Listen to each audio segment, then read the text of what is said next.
Alright guys, welcome to school. Today it's going to be a fun topic to talk about. We're going to be talking about the derivative of exponential functions.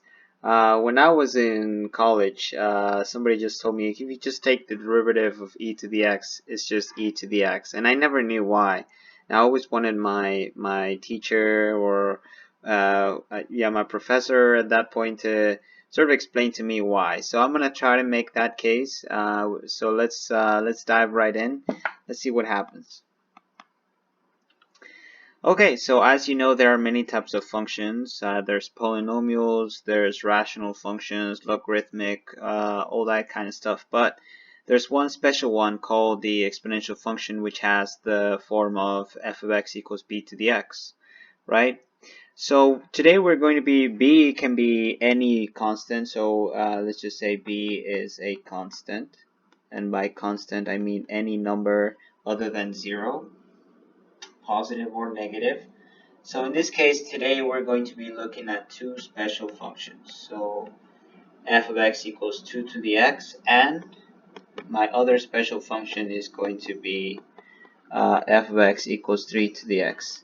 And you'll see why I chose these two functions, because when we take the derivative, and today we're not going to be using a formal definition just yet, and just to remind you what the formal definition is, it's f prime of x equals the limit as h approaches 0 of f of x plus h minus f of x over h. So we're going to be finding the derivative of those two functions using the formal definition first. Okay. Alright, so let's go ahead and do it for f of x equals f of x equals 2 to the x. So if we are using our formal definition, which I'm going to write right here, the limit as h approaches 0 of f of x plus h minus f of x over h, and that's going to be f prime. Okay, so we need to find out essentially what f of x plus h is. So we're going to just say f of x plus h is just going to be 2x plus h. For every x, we replace it with an x plus h. And I'm going to go ahead and rewrite that 2x plus h as the following. So you'll see why this is better. 2x and 2h. Okay, whenever you have the same base and you're multiplying it, then you just add the exponents, and that's one of those rules that you learn in algebra 2. Okay, so now that I know what my f of x plus h is, I'm going to go ahead and replace it in my formal definition of the derivative. So I'm going to write limit as h approaches 0 of 2x 2h minus 2x over h. Okay, and that is going to be f prime of x. Alright, so now you see something very interesting at the numerator. There's 2x, and that is on both one of these terms and on the other. So what I'm going to go ahead and do is I'm going to factor that one out, because we can do that, right? So I'm going to put 2 to the x, right? That is left outside, and then I'm going to evaluate the limit. The limit as h approaches 0 of 2h minus 1 over h. Okay? And so this 2 of x, I'm going to leave it outside of that limit because it does not depend on h. Okay, so what happens now? So previously we were able to eliminate h terms, but here it seems like we cannot. So what we're going to go ahead and do is actually evaluate the limit at h equals 0. So we're going to first evaluate it at h equals 1. And if h equals 1, then you get 1. And as you get closer and closer to 0, this limit right here, which I'm going to go ahead and highlight, this limit, right, is going to equal this number. Okay? So let me write it right here.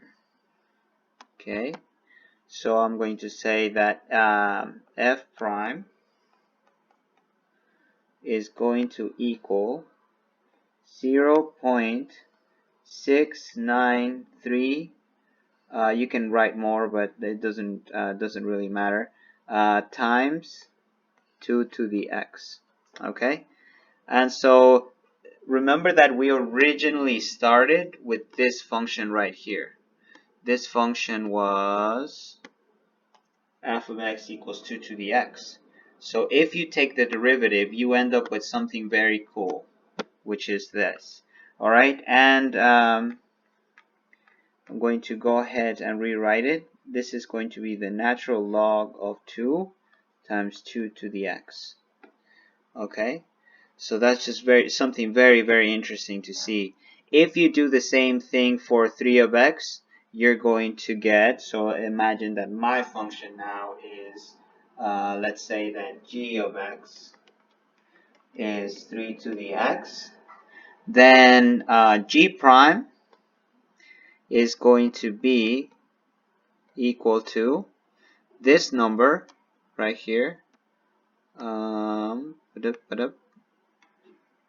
this one right here, and that will be 1.098 and then times 3 to the x. Okay, and so we're going to say that g prime of x is going to be the natural log of 3 times 3 to the x. Okay, so something to take in mind. And now let's go ahead and keep moving on. So as we said, the limit as h approaches 0 of this right here, this expression is going to be 0.693, which happens to be the natural log of 2. And if we do the same thing for the other function, g of x, then the limit as h approaches 0 of 3h minus 1 over h happens to be this number, which incidentally is the natural log of 3. Okay, so now there's some number in between, right? Some number in between, like let's say it's b, in between 2 and 3, where the limit is 1. So I'm going to say that there is a number b, which we don't know, where the limit as h approaches 0 equals 1, and that number is going to be the number e, which is 2.7182818, whatever, all those numbers, right? And so this number satisfies this expression. Okay, so in mathematics there's a special function, right, called the exponential function, and that exponential function is denoted by this number e to the x. So this is one of those special mathematics functions that reappear all over the place. So it's one of those magic things about mathematics. All right. Okay, so if we take the derivative of this special function, then we're going to get the same function, and I'll prove to you why. Because so we said that our function is e to the x, and keep in mind that e is 2.71 whatever, all those other numbers, right? That's just a number. So we're saying that, okay, f prime of x, we're going to prove it using our formal definition of the derivative. So that is going to be the limit as h approaches 0 of e to the x plus h minus e to the x over h. And I'm going to rewrite this as the limit as h approaches 0 of e to the x e to the h minus e to the x over h. And you got it. I can factor this out, e to the x, and we're left with the limit as h approaches 0 of e to the h minus 1 over h. Okay, and what is this limit equal to?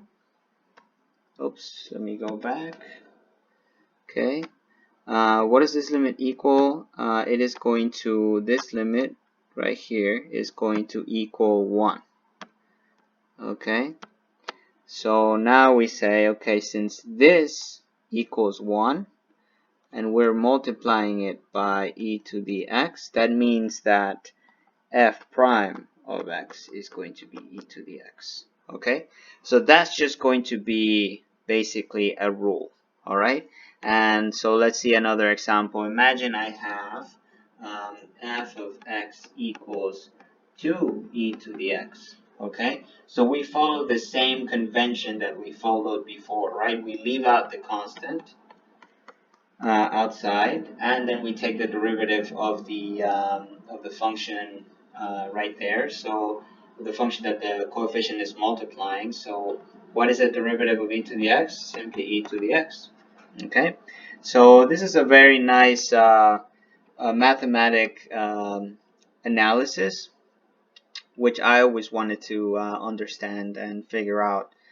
Because you can become very complacent by just like getting to know the derivative rules, and you don't really know where they come from. So this is just a fun video for you to understand that concept. In